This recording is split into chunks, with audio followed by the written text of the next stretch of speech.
और इस वक्त एक बड़ी खबर आपको बता दें, समाजवादी पार्टी की लिस्ट जारी हुई है। चुनाव के मद्देनजर एक और लिस्ट जारी हुई है समाजवादी पार्टी की तरफ से, जिसमें 56 नाम सामने आ रहे हैं। घोसी से दारा सिंह चौहान को टिकट दिया गया है। इस वक्त की बड़ी खबर आपको बता दें, इटावा से माता प्रसाद पांडे को टिकट दिया गया है समाजवादी पार्टी की तरफ से। चिल्लूपार से विनय तिवारी को टिकट दिया गया है। 56 लोगों की ये लिस्ट। इसके साथ ही कुर्सी से राकेश वर्मा को टिकट दिया गया है। समाजवादी पार्टी की लिस्ट जारी हो चुकी है। 56 चेहरे घोषित किए जा चुके हैं। अमित सिंह इस वक्त हमारे साथ मौजूद है। अमित, पूरी जानकारी इस लिस्ट को लेकर बताइए, किन किन को जगह दी गई है इस लिस्ट में? देखिए, ये तीसरी लिस्ट है समाजवादी पार्टी की। जो पहली लिस्ट थी 159 लोगों की, दूसरी 39 लोगों की और तीसरी 56 उम्मीदवारों की लिस्ट समाजवादी पार्टी ने जारी किया। तो जाहिर तौर पे जातिगत समीकरण को देखते हुए ये जारी किया गया। पूर्वांचल के कई सीटों पर नामों का ऐलान किया गया है। जैसे चिल्लूपार से विनय शंकर तिवारी को टिकट दिया गया है। देवरिया के पत्थरदेवा से ब्रह्म शंकर त्रिपाठी को टिकट दिया गया है। दारा सिंह चौहान, वो मंत्री जिन्होंने योगी मंत्रिमंडल से इस्तीफा दिया था और समाजवादी पार्टी का दामन थामा था, उन्हें मऊ के घोसी से टिकट दिया गया था। और जो कुछ एक्सपेक्टेड थे कि जिनको फलाने सीट से मिलने वाला था, लेकिन वहां से ना देकर उनकी टिकट बदली गई है। यानी साफ तौर से जातिगत समीकरण को ध्यान में रखते हुए इस बार अखिलेश यादव ने टिकट का बंटवारा किया। जी बिल्कुल, जातिगत समीकरणों को ध्यान में रखते हुए लिस्ट जारी की गई है। लेकिन बड़ी चुनौती सपा के सामने ये भी थी, क्योंकि पहली लिस्ट जब जारी की गई थी तो उसको लेकर काफी बवाल हुआ था। नाहिद हसन को टिकट दिया गया था, तो ऐसे में वो तमाम चुनौतियां भी सपा ने ध्यान में रखी होगी। जाहिर तौर पे जिस तरीके से नाहिद हसन को लेकर जो तमाम जो दूसरे, जिस तरीके से अब्दुल्ला, आजम खान, इन लोगों को लेकर लगातार बीजेपी हमलावर थी कि आपराधिक प्रवृत्ति के लोगों को टिकट दिया गया। जाहिर तौर पे देखना होगा कि ये जो 56 लोगों का नाम इसमें टिकट दिया गया है, इसमें देखना होगा कि कितने लोग आपराधिक प्रवृत्ति के, किस पर क्या क्या मुकदमा है, ये देखने वाली बात होगी। अब इसको जब हम स्क्रूटनी करने के बाद बता पाएंगे कि इसमें कितने लोग पर क्या क्या मुकदमे। लेकिन जाहिर तौर पर जिस तरीके से 159 लोगों का नाम का ऐलान किया गया था जब समाजवादी पार्टी की तरफ से, जो बीजेपी जिस तरीके से हमलावर हुई थी, तो समाजवादी पार्टी जाहिर तौर पे इस बात पर भी गौर की होगी। देखना वाली बात होगी कि इसमें से कितने जो उम्मीदवारों की लिस्ट है उसमें कितने मुकदमे दायर। जब लिस्ट सामने आएगी तो ये पता लग पाएगा कि किन किन चेहरों पर दाव समाजवादी पार्टी की तरफ से लगाया गया है। लेकिन सबसे बड़ी चुनौती अखिलेश यादव के सामने ये भी होगी कि जो दल बदल के तौर पर नेता शामिल हुए हैं, उन्हें एक ऐसी सीट दी जाए जहां पर वो अपनी जीत दर्ज कर सके।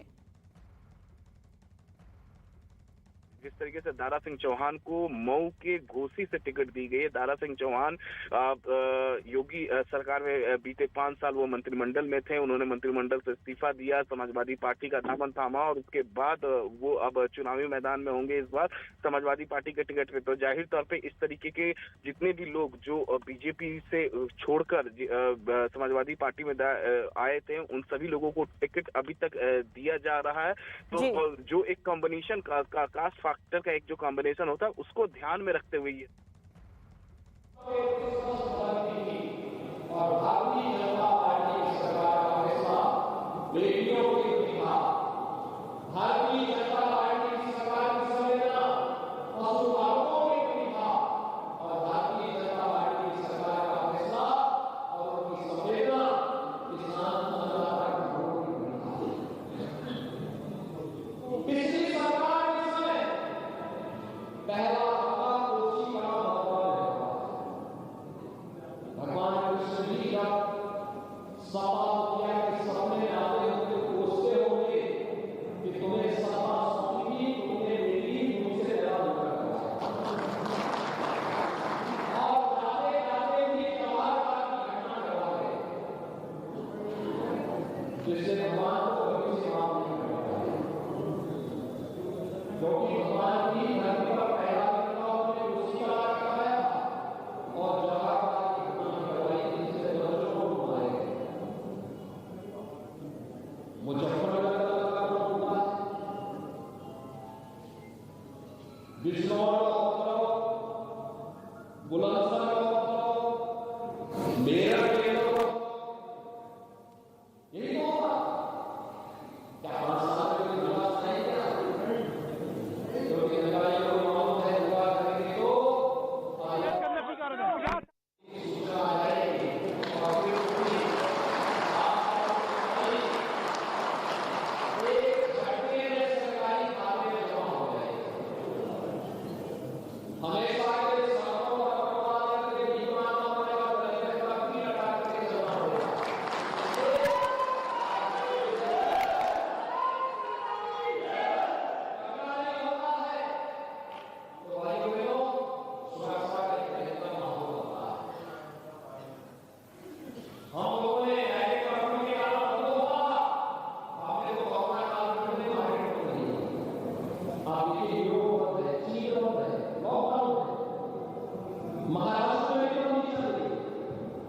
तो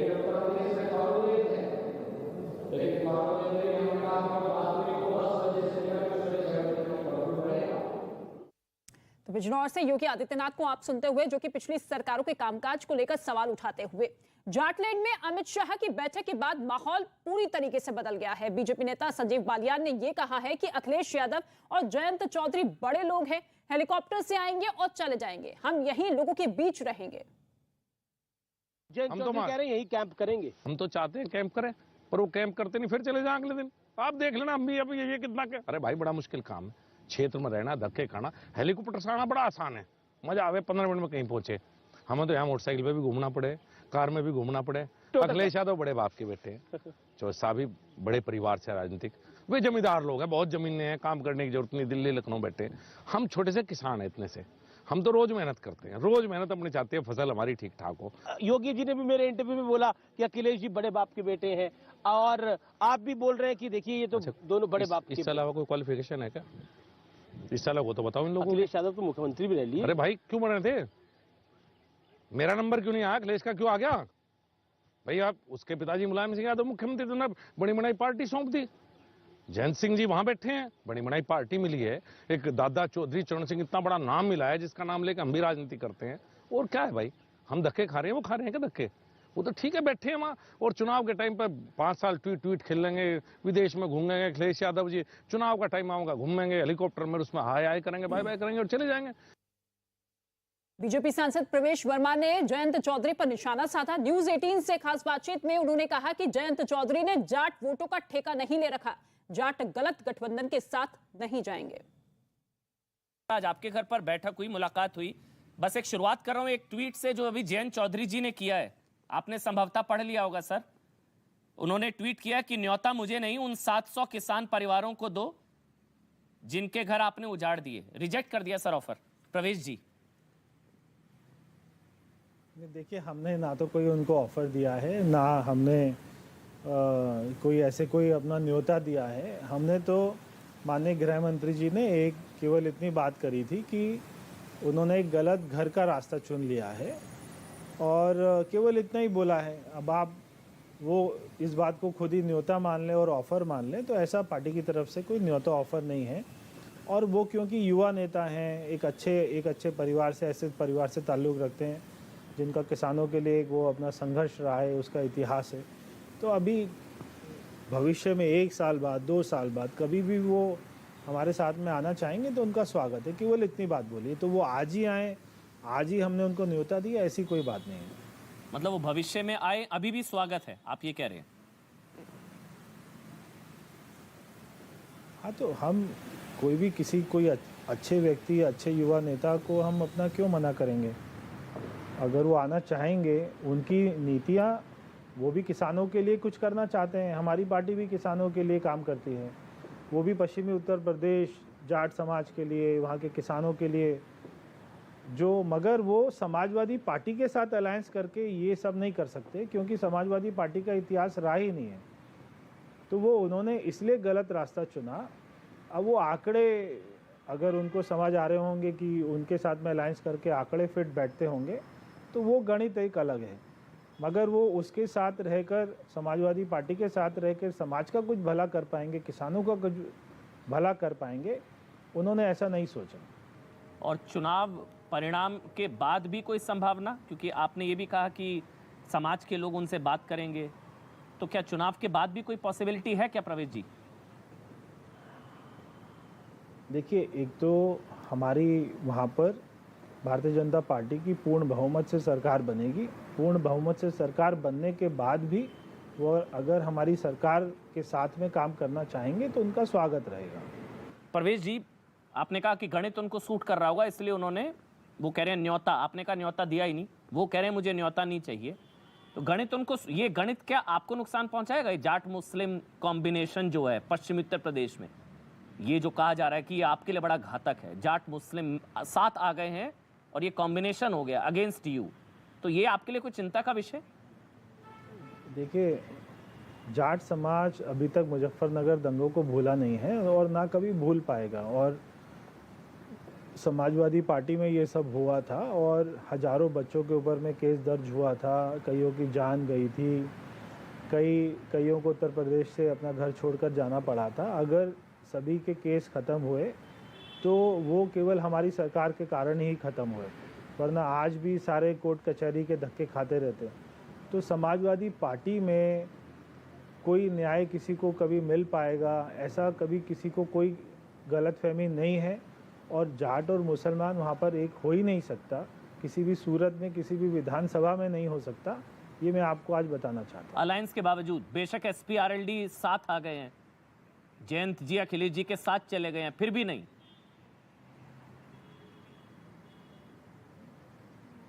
तो जयंत चौधरी जी ने सारे जाट वोट का ठेका थोड़ी ना लिया हुआ है।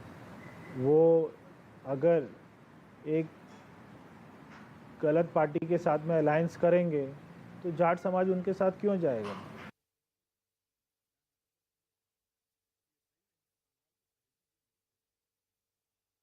और ये 5 तस्वीरें आपकी टेलीविजन स्क्रीन पर। अमित शाह जो कि आज मथुरा में मौजूद है, मथुरा और वृंदावन में डोर टू डोर कैंपेनिंग करने के लिए पहुंचे हैं। वृंदावन में बांके बिहारी मंदिर पहुंचे, पूरे विधि विधान के साथ उन्होंने पूजा अर्चना की, ठाकुर जी का आशीर्वाद लिया और उसके साथ पुष्प वर्षा के साथ अमित शाह का स्वागत वहां के लोग करते हुए नजर आए।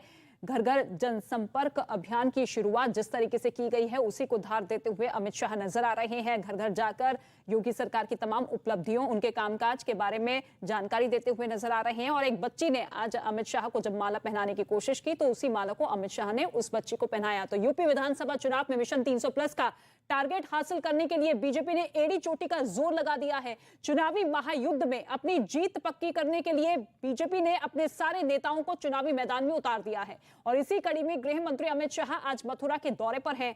अभी वो डोर टू डोर कैंपेन कर रहे हैं, यानी कि घर घर जाकर लोगों से बीजेपी प्रत्याशी के लिए वोट मांग रहे हैं। ये 3 तस्वीरें आप देखिए, जब बांके बिहारी मंदिर वो पहुंचे तो किस तरीके से विधि विधान के साथ उन्होंने पूजा अर्चना की, आशीर्वाद लिया, बच्ची को माला पहनाई और घर घर संपर्क अभियान करते हुए अमित शाह नजर आए। तो चुनावी महायुद्ध में अपनी जीत पक्की करने के लिए बीजेपी ने पूरा दम लगा दिया है, अपने सारे नेताओं को मैदान में उतार दिया गया है। गृह मंत्री अमित शाह आज मथुरा वृंदावन में मौजूद हैं, इसके बाद वो दादरी जाएंगे। रक्षा मंत्री राजनाथ सिंह आज गाजियाबाद के मोदी नगर में रहे। मथुरा, गौतम बुद्ध नगर के दादरी, गाजियाबाद के मोदी नगर में पहले चरण में मतदान होते हैं। गौतम बुद्ध नगर में भी पहले चरण में मतदान है। शाहजहांपुर और बिजनौर में दूसरे चरण में यानी कि 14 फरवरी को वोट डाले जाएंगे। और ऐसे में पहले और दूसरे चरण की सीटों को कवर करने की पूरी कोशिश बीजेपी के दिग्गज नेताओं की तरफ से। और ऐसे में एक तरफ अमित शाह तो दूसरी तरफ राजनाथ सिंह मौजूद रहे और साथ ही साथ जेपी नड्डा और योगी आदित्यनाथ भी रहे, चुनाव प्रचार करते हुए नजर आए। और मेरे सहयोगी अमित पांडे इस वक्त हमारे साथ मौजूद है।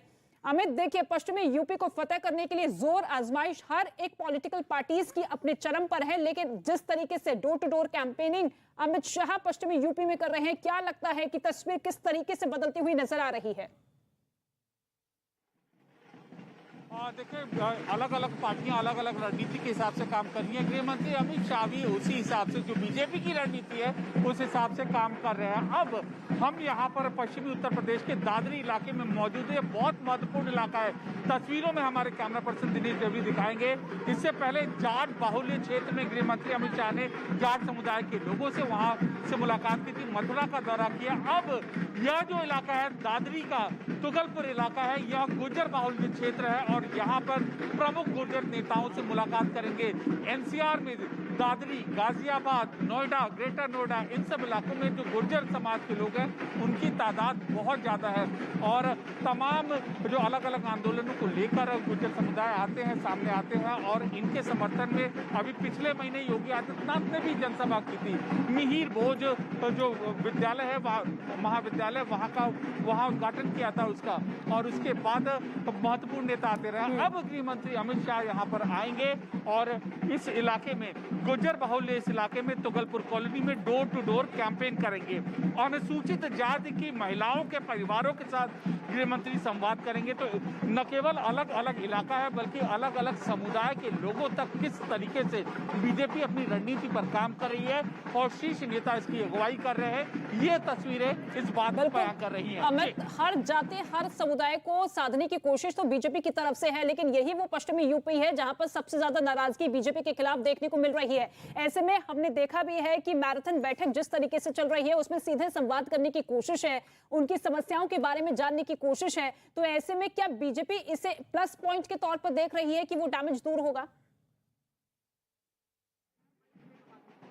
देखिए, अब अलग अलग पार्टियों की अलग अलग रणनीति है। ये इलाका जो है दादरी इलाका है, देखिए अब यहाँ पर लोग जो इकट्ठा हुए हैं, दादरी इलाका वो इलाका है जहाँ पर किसान आंदोलन से जो समर्थित लोग हैं काफ़ी तादाद में यहाँ पर आते हैं। इसका असर हमें यहाँ पर देखने को मिला है। तो जो खासकर गुर्जर समुदाय है वो बीजेपी का वोट बैंक माना जाता है, मजबूत गढ़ माना जाता है। ये इलाका मजबूत गढ़ माना जाता है और यहीं पर सफलता दोहराने के लिए गृह मंत्री अमित शाह का ये दौरा है। तो रणनीतिक रूप से ये बहुत अहम दौरा है और घर घर तक अलग अलग समुदाय तक पहुंचने की यह कोशिश है। ठीक है अमित, आप बने रहिएगा हमारे साथ। तो हर एक तस्वीर अमित पांडे के जरिए हम देख रहे हैं कि किस तरीके से मथुरा के बाद अब दादरी का रुख करते हुए अमित शाह नजर आ रहे हैं। यहाँ पर भी डोर टू डोर कैंपेन करते हुए अमित शाह। और कान्हा की नगरी से विजय घोष के बाद अब दादरी पहुंचे हैं अमित शाह, जिसकी तस्वीरें लगातार अमित पांडे के जरिए आप देख रहे हैं।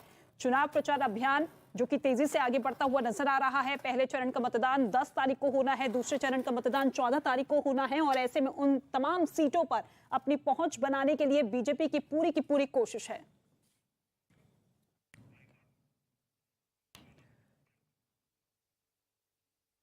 और इधर अमित शाह मथुरा से बीजेपी प्रत्याशी श्रीकांत शर्मा के लिए वोट मांगने आए थे। श्रीकांत शर्मा भी इस दौरान मौजूद थे। क्या कहना है उनका, जरा सुनिए।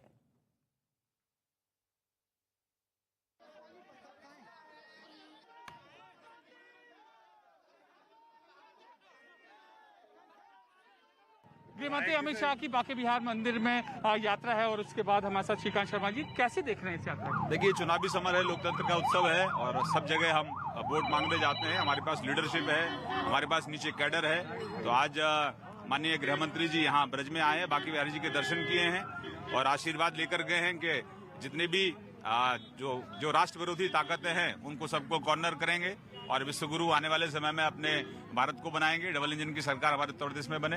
ब्रज का चौमुखी विकास हमारी सरकार की प्राथमिकता में है। प्रधानमंत्री जी ने देश को काशी का मॉडल दिया है, उसी तर्ज पर हम आने वाले समय में ब्रज 84 कोस और भगवान कृष्ण का जो गर्भगृह है उसको दिव्यता और भव्यता देंगे। बांके बिहारी जी मंदिर आए आज गृह मंत्री जी, बहुत लोग ब्रजवासियों में बहुत एक्साइटमेंट है क्योंकि धारा 370 और 35A को समाप्त करने का श्रेय हमारे प्रधानमंत्री जी, हमारे गृह मंत्री जी को जाता है। तो लोगों में, और अमित भाई लंबे समय से यहाँ संगठन के काम में भी रहे, तो लोग बूथ स्तर तक का कार्यकर्ता अमित भाई के साथ जुड़ा हुआ है। लेकिन कुछ कोविड की गाइडलाइंस और यहाँ चुनाव आचार संहिता के कारण बहुत लोग अभिनंदन करना चाहते हैं अपने गृह मंत्री जी का, लेकिन कुछ सीमा है जिस कारण लोग अपने घरों में रहे और कम संख्या में लोग यहाँ आ रहे हैं।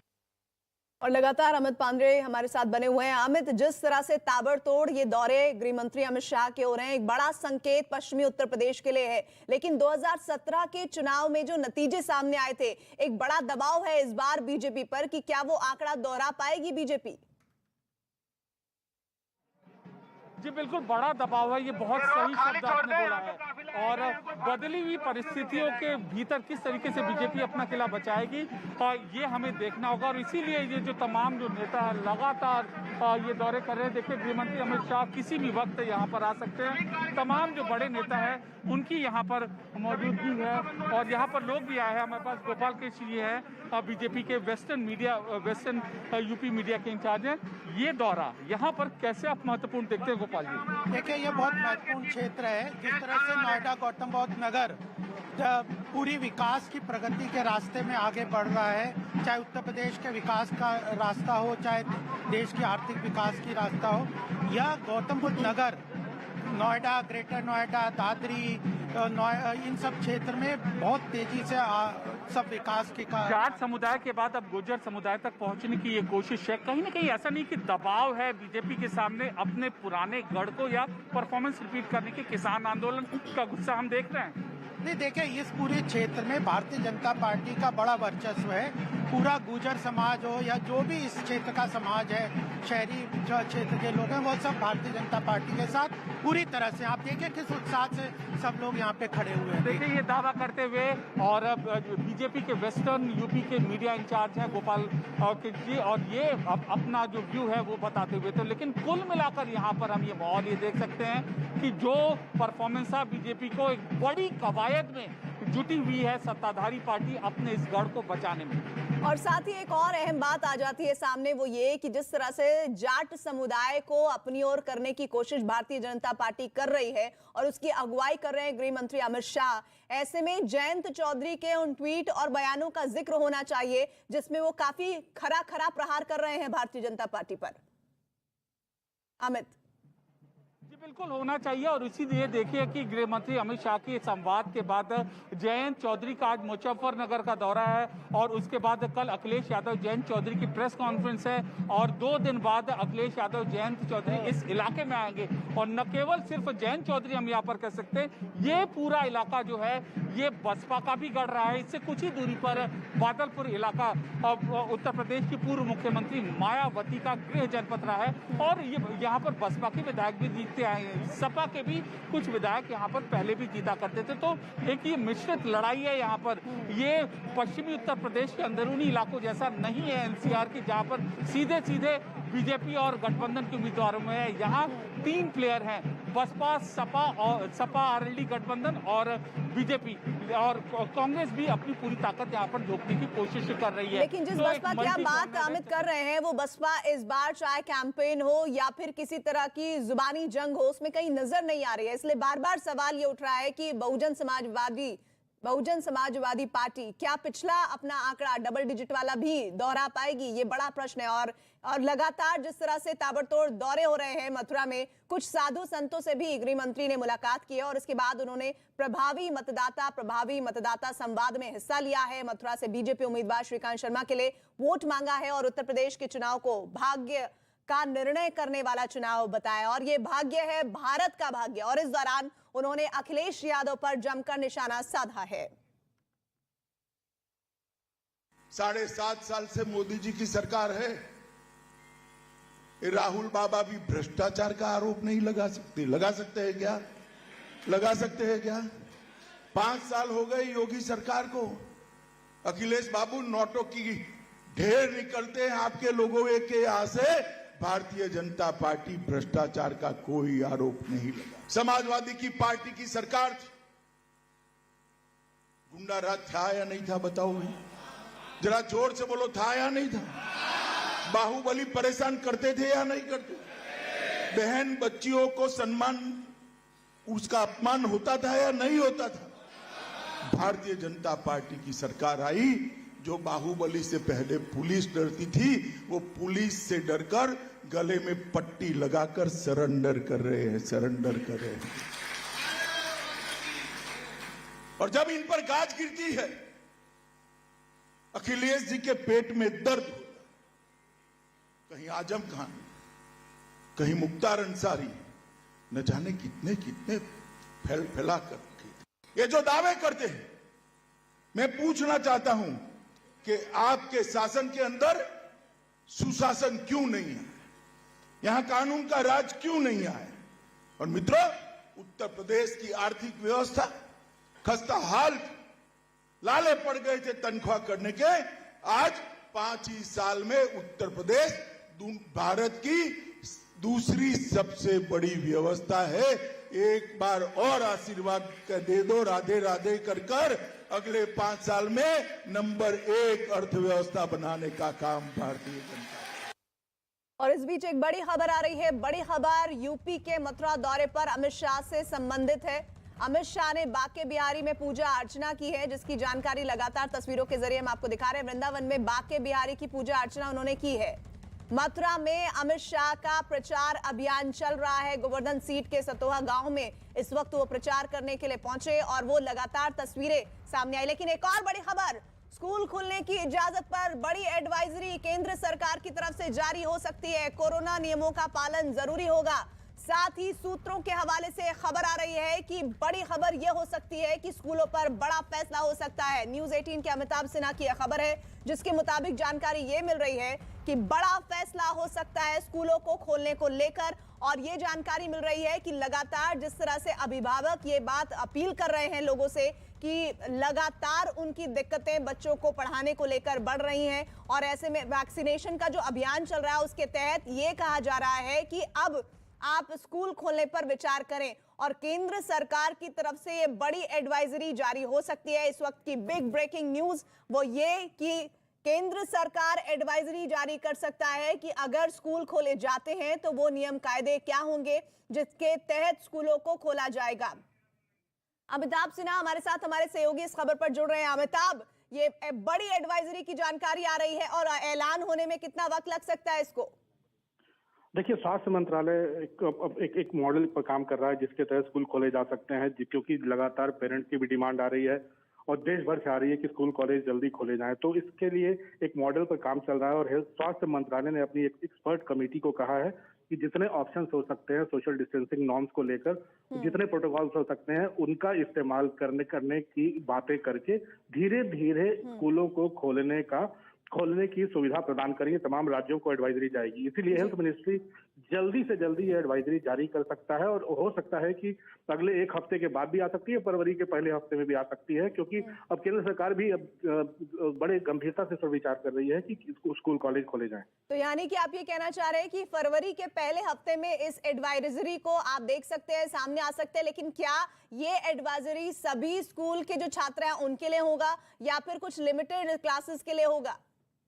देखिए, लिमिटेड क्लासेस नहीं, स्कूल खोलने की बात हो रही है, इसके लिए एडवाइजरी होगी। और अब टीकाकरण भी बच्चों के लिए खोल दिया गया है, तो सीनियर के लिए तो क्लासेस खोल दिए गए हैं। लेकिन अब ये स्वास्थ्य मंत्रालय ने ये पाया है कि जो देश भर के 500 से ज्यादा जिलों में सिर्फ और सिर्फ 10% पॉजिटिविटी की रेट रह गई है। इसका मतलब है कि अब एक प्लेटो आ गया है। जितना हाई होना था ओमिक्रॉन का अटैक वो हो चुका है, इसलिए वेव खत्म हो चुकी है और अब नीचे ही जाएगी। इसलिए अब स्कूलों को खोलने की सुविधा शुरू होनी चाहिए और पेरेंट्स की भी मांग है देश भर से, इसलिए इस मॉडल पर काम चल रहा है। और उस मॉडल को अंतिम रूप देते ही जैसे ही उसको मंजूरी मिलती है, स्वास्थ्य मंत्रालय एक एडवाइजरी जारी करेगा तमाम राज्यों के लिए। अमिताभ, लगातार इस खबर को पहुंचाने के लिए आपका शुक्रिया। लेकिन बड़ी खबर इस लिहाज से आप ये समझ लीजिए कि स्कूल खोलने को लेकर एक बड़ा फैसला केंद्र सरकार हेल्थ मिनिस्ट्री की तरफ से हो सकता है। एडवाइजरी पर विचार किया जा रहा है और जो एक्सपर्ट कमेटी है उससे कहा गया है कि आप वो बताइए नियम कायदे क्या हो सकते हैं जिसके जरिए देश भर के स्कूलों को खोला जाए। सभी क्लासों के लिए स्कूल को खोलने की तैयारी हो रही है, जिसका ऐलान मुमकिन है कि फरवरी के पहले हफ्ते में हो जाए।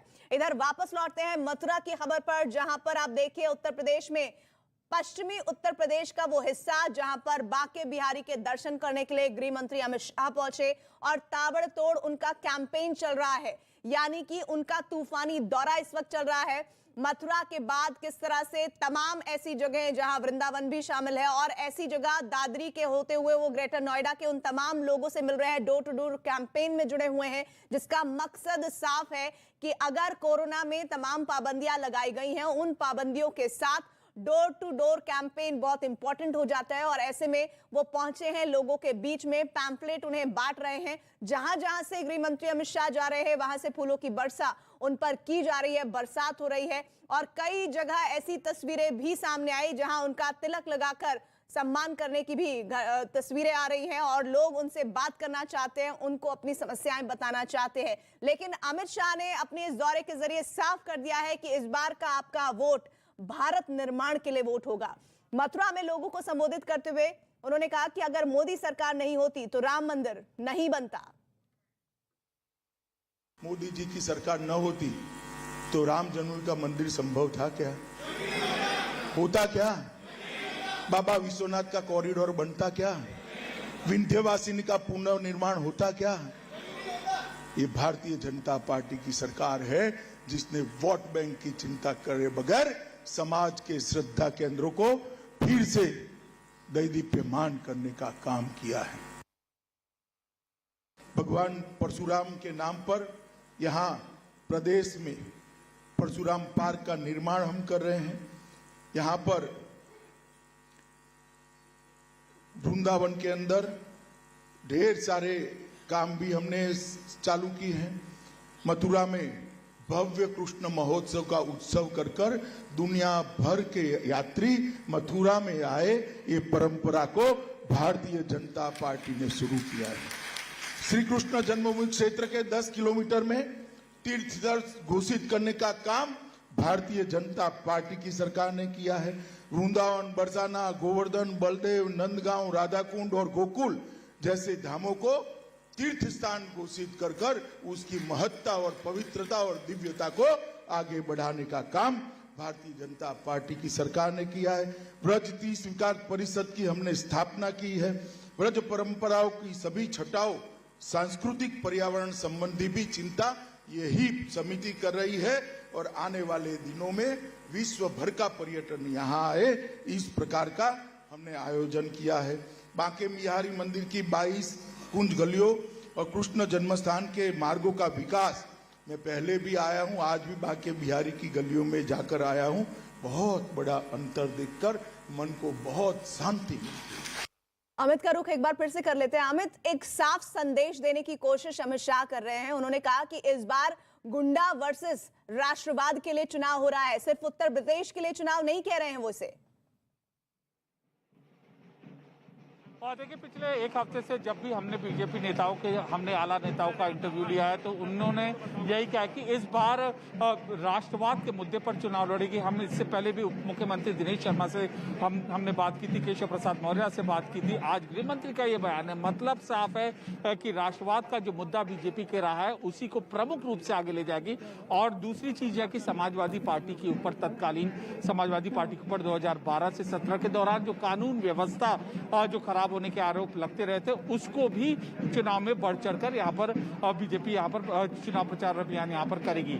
और तीसरी जो अहम चीज है जिस पर हमारी नजर जरूर जानी चाहिए, धार्मिक स्थलों का जीर्णोद्धार। यहाँ पर उन्होंने राम जन्मभूमि का जिक्र किया, काशी विश्वनाथ का जिक्र किया, विंध्याचल मंदिर, मिर्जापुर विंध्याचल मंदिर का जिक्र किया ब्रज क्षेत्र में, और उसके बाद ब्रज क्षेत्र में कृष्ण जन्मभूमि का जिक्र किया। ये ऐसे धार्मिक स्थल है जहाँ पर लाखों करोड़ों लोगों की आस्था है, तो इसका जीर्णोद्धार, पर्यटन को बढ़ावा देना, इसके जरिए लोगों को जोड़ना, ये जो पूरा का पूरा गेम प्लान, रणनीति है बीजेपी की, यह ब्रज क्षेत्र में यह अपने आप को गृह मंत्री इस माइंडसेट के साथ, इस विचारधारा के साथ जब भी जा रहे हैं, बोल रहे हैं लोगों को और संवाद कर रहे हैं। और कमोवेश प्रचार की यही रणनीति है। आने वाले दिनों में बीजेपी के कार्यकर्ताओं को और नेताओं को यही अनुसरण करना होगा।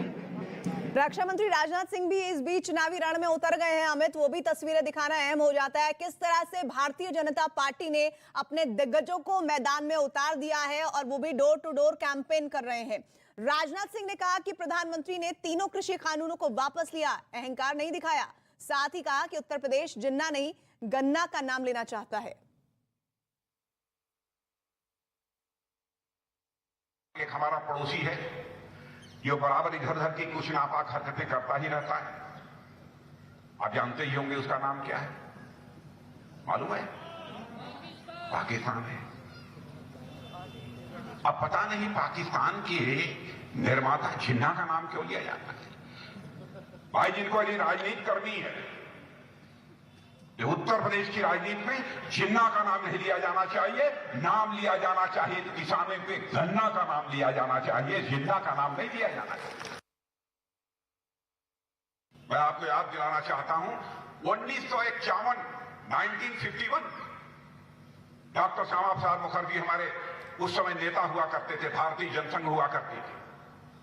उस समय हम लोगों ने कहा था धारा 370 जिसके तहत जम्मू कश्मीर को एक विशेषाधिकार प्राप्त है, अन्य राज्यों से बड़ा दर्जा उसे प्राप्त है, विशेषाधिकार। जिस दिन हमारी भारतीय जनसंघ अथवा भारतीय जनता पार्टी की सरकार बन जाएगी, जम्मू कश्मीर की धारा 370 को हम चुटकी बजाकर समाप्त करेंगे और जम्मू कश्मीर का भी वही दर्जा होगा जो हिंदुस्तान के अन्य राज्यों का होगा।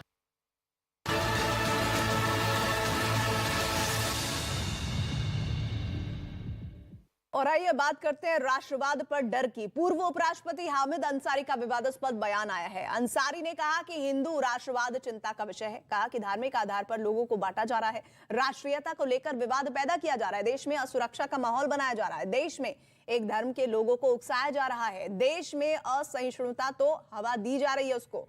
हामिद अंसारी ने ये बातें इंडियन अमेरिकन मुस्लिम काउंसिल कार्यक्रम को संबोधित करते हुए कही। It wants to distinguish citizens on the basis of their faith, give vent to intolerance, insinuate otherness, and promote disquiet and insecurity. तो सुना आपने हामिद अंसारी के ऐसे विवादित बयान का भी कुछ लोग समर्थन कर रहे हैं। खैर, आपको हामिद अंसारी के इस बयान का असल मायने जो है वो समझाते हैं। आपको ये जरूर जानना होगा कि आखिर हामिद अंसारी ने ये बयान दिया कहाँ है, किस मंच पर दिया है, किन लोगों के बीच दिया, और कैसे आप सच जानने के बाद समझ जाएंगे कि हामिद जिस मंच पर बोले वो था भारत विरोध के लिए। कार्यक्रम था इंडियन अमेरिकन मुस्लिम काउंसिल का, जो जमाते इस्लामी समर्थित संगठन है। IMAC अमेरिका में भारत विरोधी अभियान का हिस्सा है। IAMC पर कोरोना संकट के नाम पर ठगी का आरोप है। IAMC के संस्थापक ने रोहिंग्यों के नाम पर चंदे की वसूली की। IAMC के प्रमुख सदस्यों ने ICNA का भी नेतृत्व किया है। ICNA अमेरिका में जमात इस्लामी पाकिस्तान का विंग है। ICNA के लश्कर समेत कई आतंकी संगठनों से संबंध है। IAMC प्रमुख रशीद अहमद IMANA से भी जुड़े रहे हैं। IMANA ने कोरोना मदद के लिए जुटाए पैसों का गबन किया और IMANA के संचालन निदेशक पूर्व पाकिस्तानी नौसेना अधिकारी हैं। पूर्व उपराष्ट्रपति हामिद अंसारी का विवादास्पद बयान पर सियासत भी शुरू हो गई है। कांग्रेस इस बयान का अप्रत्यक्ष रूप से समर्थन कर रही है, तो बीजेपी ने इसे देश की छवि बिगाड़ने वाला बयान बताया है। यहाँ देश में कुछ ऐसे लोग हैं जो हर चीज पर एक भारत की छवि को बिगाड़ने के लिए लग जाएंगे।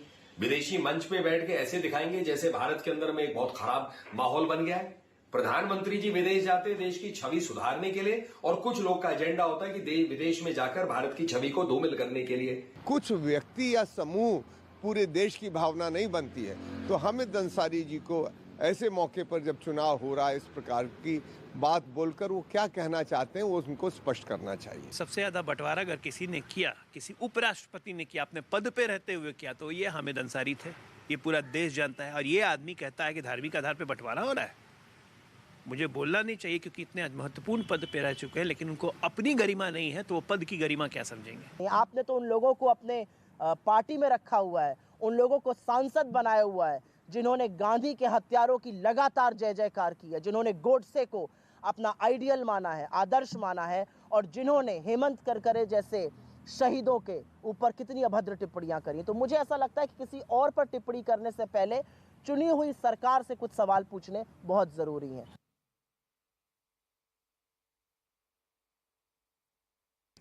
और इस बीच लगातार उनके इस विवादित बयान के मायने और मतलब समझाने के लिए हमने आपको जानकारी दी, लेकिन बहुत अहम हो जाता है कि हामिद अंसारी अगर भारत विरोधी मंच पर जाकर इस तरह की बयानबाजी करते हैं तो एक तबका ऐसा भी है जो उनके इस बयान का समर्थन करता है। पूर्व उपराष्ट्रपति हामिद अंसारी का ये विवादास्पद बयान है। अंसारी ने कहा कि हिंदू राष्ट्रवाद चिंता का विषय है, धार्मिक आधार पर लोगों को बांटा जा रहा है, राष्ट्रीयता को लेकर विवाद पैदा किया जा रहा है, देश में असुरक्षा का माहौल बनाया जा रहा है, देश में एक धर्म के लोगों को उकसाया जा रहा है।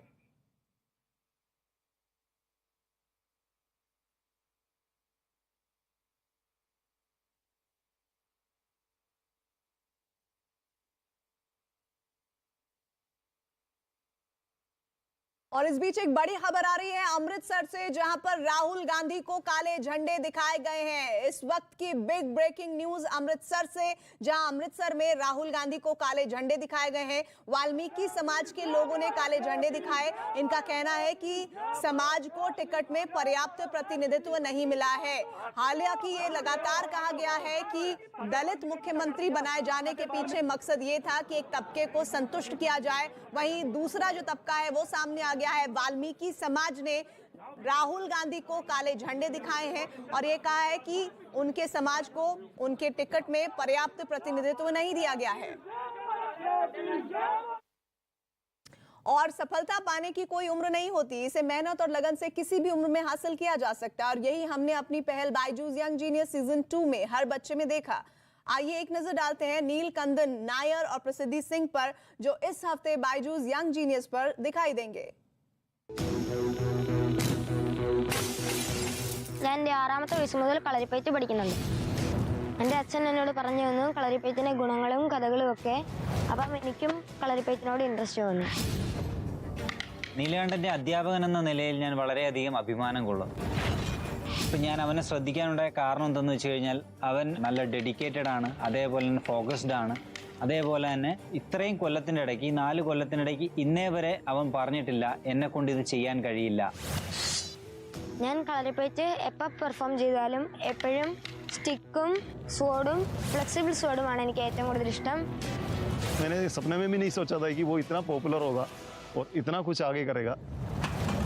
Kalari is not just a martial art for me. It has become my way of life. I will dedicate my life to this art. मैं प्रसिद्धि हूँ और मैं प्रसिद्धि फॉरेस्ट फाउंडेशन की फाउंडर हूँ. मेरे फाउंडेशन का एम है कि अवेयरनेस स्प्रेड कर सकूँ मैं एनवायरनमेंट के बारे में, बायोडाइवर्सिटी के बारे में, क्लाइमेट चेंज के बारे में. इस इनिशिएटिव को सोचा है कि सिर्फ चेंगलपट्टू और तमिलनाडु तक रिस्ट्रिक्ट करके ना रखूं, मैं पूरे वर्ल्ड में इसे फैलाऊं. इतने कम उम्र में जिस तरह से वो गवर्नमेंट ऑफिशियल, टीचर्स, प्रिंसिपल्स से बात करती है, ये देख करके मुझे बहुत अच्छा लगता है. प्रसिद्धि को इंडिया बुक ऑफ रिकॉर्ड से यंगेस्ट फूड फॉरेस्ट क्रिएटर का अवार्ड मिला 2020 में. उसके बाद जब इसने 13,500 ट्रीज लगाए तब इसे प्रधानमंत्री राष्ट्रीय बाल पुरस्कार in the category of social service मिला. मेरा ड्रीम है कि मैं 2022 तक 1 लाख पेड़ लगाऊंगी.